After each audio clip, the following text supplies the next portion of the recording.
The Timesheets page can be accessed via the Payroll Settings. Payroll Settings can be found on the left-hand side here, or also here. Timesheets can be found under the Business Management section.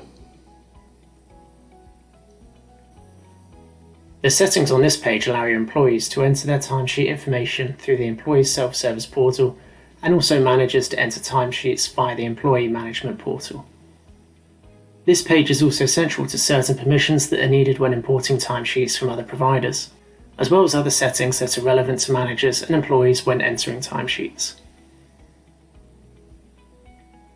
As a first point of call, if you want employees to access timesheets via Workzone or in the Employees Self-Service portal, they'll need to be configured to use timesheets within the employee file, Pay Run Defaults page. If we now take a look at the timesheet settings on this page. The first one requires start-end times when entering timesheets. You would select this if you require that employees enter a start and stop time as opposed to just the number of hours worked. If rule sets are in use, start and end time should be required as rules need these to calculate pay conditions correctly. Require a work type when entering timesheets. If you have this selected, employees will be required to select a work type.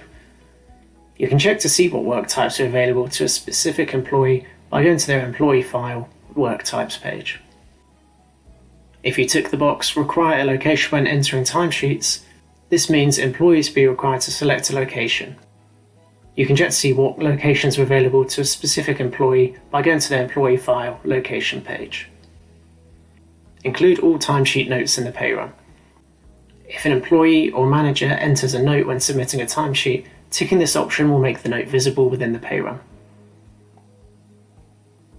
Notify employees when their timesheets are rejected. If this is selected, the employees will get an email notification if their timesheets are rejected. You can check the employee's email address on the Employee File Details page. The final option here, managers can create timesheets for all employees that aren't enabled for timesheets.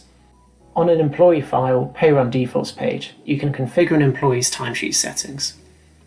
If they are not set up to use timesheets, the employee will not be able to create timesheets at all via the employee portal or on Workzone.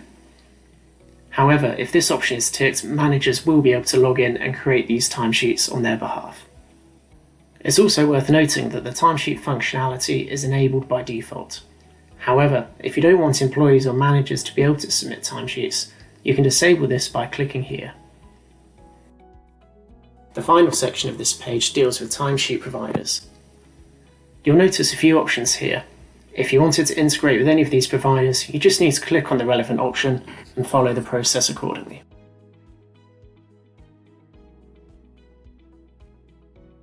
That's all for now on the Timesheets page.